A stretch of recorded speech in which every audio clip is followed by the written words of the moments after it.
Hey everybody, and welcome back to the Blu-ray Hunter. I'm the Blu-ray Hunter, Jonathan Moody, and we're going to be talking about a 4K today.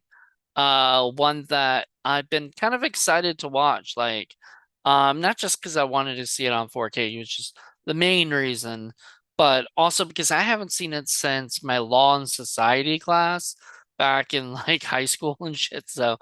And I honestly remember sort of drifting off to sleep during it. Look, trust me, when I was a teenager, man, I was one of the worst with movies. As I grew older, I sort of decided that life was too short to just not explore everything and give things chances and to really dive into this. And so as I got older, I really wanted to uh really just expand my horizons and watch things that I haven't seen in forever and see what my thoughts are now and do reviews on them. And so I decided to do a review of 12 Angry Men, which who knows, we may do a Criterion watch at some point on it because it is on Criterion. This is actually the Kino Lorber um 4K. And by the way, the transfer looks amazing.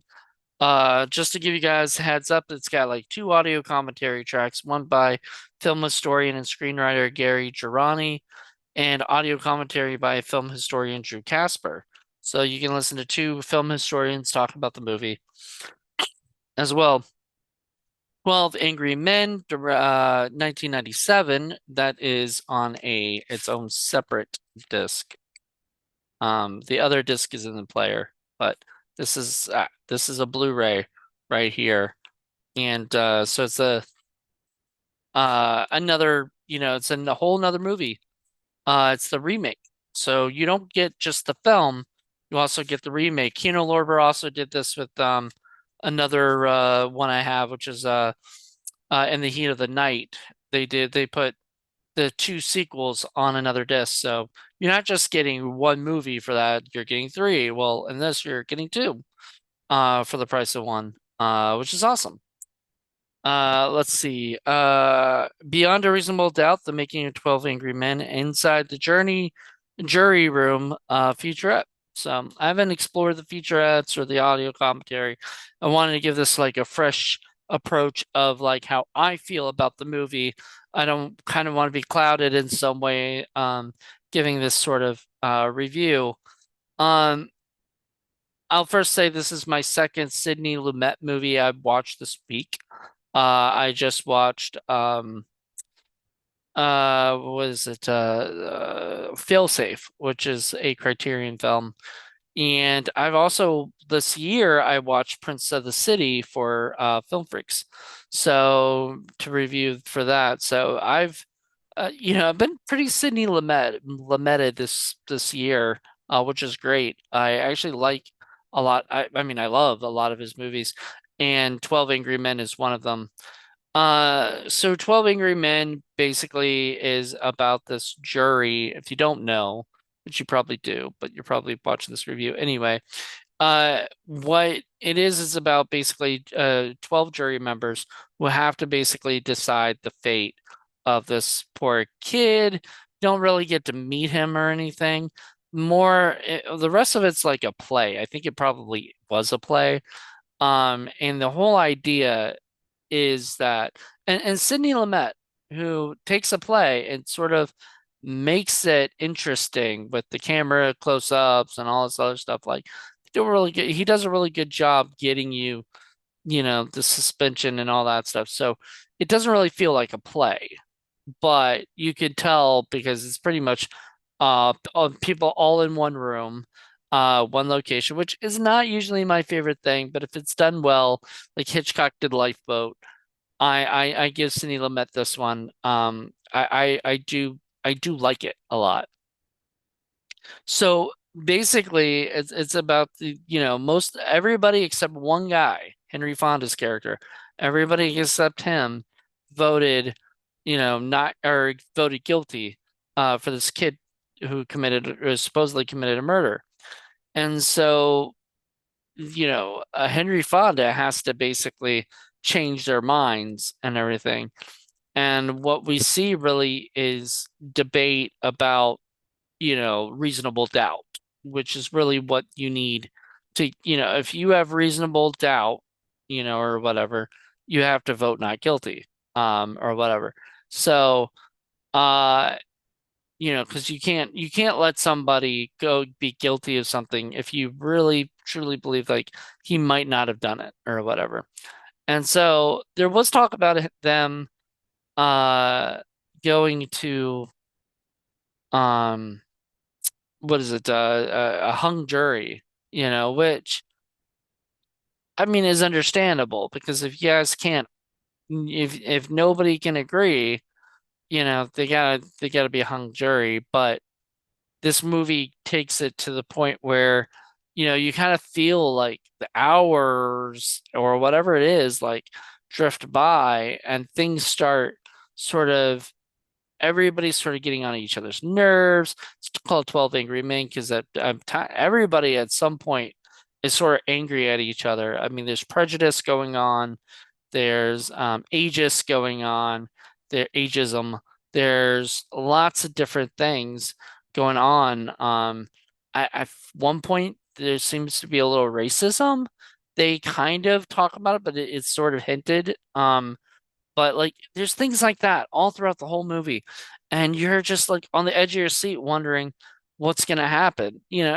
I think you sort of know in a way what the answer is gonna end up being, but how they get there is more of the fun, thing. So I'm not gonna say what the answer is. If you've seen it, you know. If you haven't seen it, go watch it. Please see it. You can see it on Criterion on their Blu-ray, or you can see it on a 4K on Kino Lorber. Um, so I do have to get the Blu-ray at some point because it's got like extra stuff that this movie didn't. But this movie is one of the top AFI movies and stuff. Like this is pretty high up there on the AFI top 100. And I truly believe it's like a fantastic film.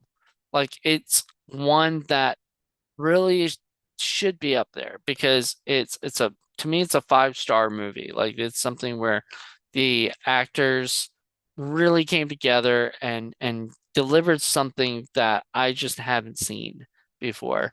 So in a way that for that time period.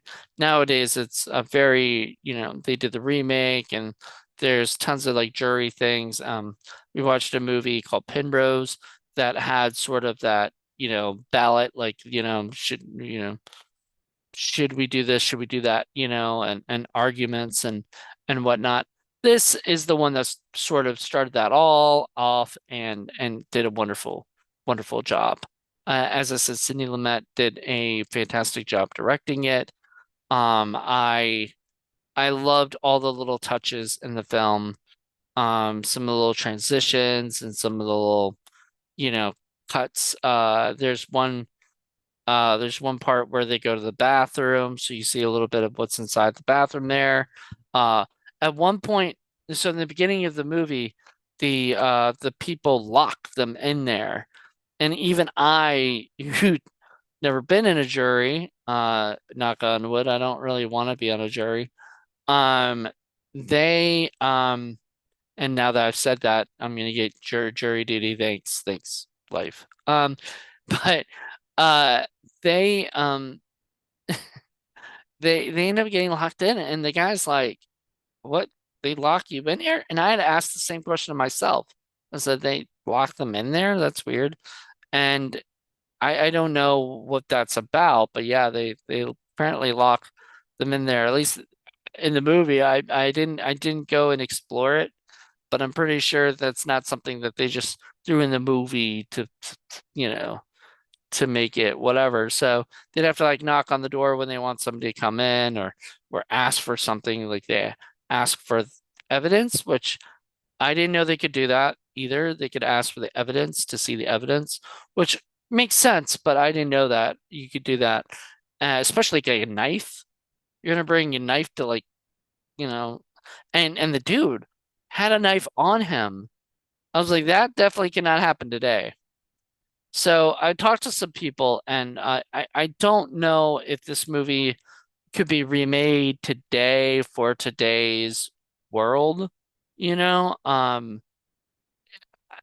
it would have to be diverse and it would have to be, I don't know, very political, political discussion. I mean, I guess they could, but and it would probably have to be called 12 Angry People, and that's not saying whatever. It's like because, some people are saying 12 Angry Women, but like really juries aren't just one specific, thing now. Back then, probably they were all just men, but now they want diversity and they want, because they don't want everybody to be the same person, because they're all just gonna, sort of vote the same for whatever. And I mean, you watch the beginning of this movie, 11 people voted guilty, like pretty spot on pretty quickly. And one guy was like, not guilty. Well, and he wasn't saying he wasn't guilty. He wasn't saying like the dude is not guilty. He was just saying most of the time he didn't know if he was guilty or not. And he doesn't want to send a potentially innocent man to the death penalty, to the chair. And there was one guy who really was adamant about it. One guy specifically really wanted wanted everybody him to chair. So, I mean, it's one of those things where I watch this movie and I go, "Oh man, I get a lot of this, like I get it." But it's one of those things where like, I don't know, man. I probably. I probably would have voted guilty at first, and then he probably would have changed my mind. I would have been one of those guys because they really did bring up a lot of great things that made me start thinking I have some doubt. I don't know. And when you're beyond a reasonable doubt or whatever, you've got to, you know, um, you gotta vote not guilty because you just don't know, and you don't want to, you know, um. you don't know if he did it, and so he could very well be innocent. So you have to vote. It was just interesting movie to me, and I really loved it. I loved it in 4K. It looked and sounded beautiful. Fantastic film. If you haven't gotten a chance to get the 4K, please do. If you've got the Criterion, let me know how that was. I'm guessing that's just as good as far as like um well, I mean, I think the 4K will look a lot better, and everything. It's got, as it says here, brand new HDR Dolby Vision Master. So there you go, Dolby Vision Master. So you got all of those great things on there. I'm not somebody who notices like if it's, there are some people on these channels that I think are amazing. Serial at Midnight, I'll say like he knows his junk about this stuff. He probably would know all the things about this movie specifically if he did a review. Once again, I did not do any I didn't watch the stuff or hear that stuff because I didn't want it to affect my take on the movie. Like I wanted to give my take fresh, from watching the movie and actually really, really enjoying it. To the point where I was hooked. I was on the edge of my seat going, okay, like I agree, I agree. You know, I probably from the very beginning would be like, yeah, not guilty. You know, and one guy, my favorite part, I'll just say this real quick. My favorite part of the whole movie is the guy was like, all right, I'll vote not guilty. And they're like, why? He's like, because I want to get out of here. And they're like, no, that can't be why you vote not guilty. Like, you have to have a reason. It's like, yeah, because I don't think the guy's guilty. All right. And it was they it was perfect because you could tell from the looks on their faces that you knew this guy was just saying this shit just to go home, go watch a baseball game. There was that characters, all of these different characters were just fantastic. Just everybody in this movie, just balls to the wall, fantastic. I loved it. I thought, I mean, what a trip of a movie. Um, so yeah, it was an interesting movie, and I love that in the beginning of the movie, like pretty much everybody just like that. Everybody had their hands up except one guy. I think he's behind me. Yep, only guy in there. Um, Henry Fonda, who I absolutely adored in this movie. I thought he was so great, and he was an architect. He's thinking architecturally, kind of think like that. So I adored him. Adored this movie. If you haven't seen it, once again, go watch it. Please do. If you have seen it, let me know what you think. If you've seen it on the Kino, let me know what you think. Um, and once again, if you have seen it on the Criterion, let me know if the supplemental extra features are better because there are some different ones. So, there you go. Hope you guys enjoyed this and have a good one. Bye.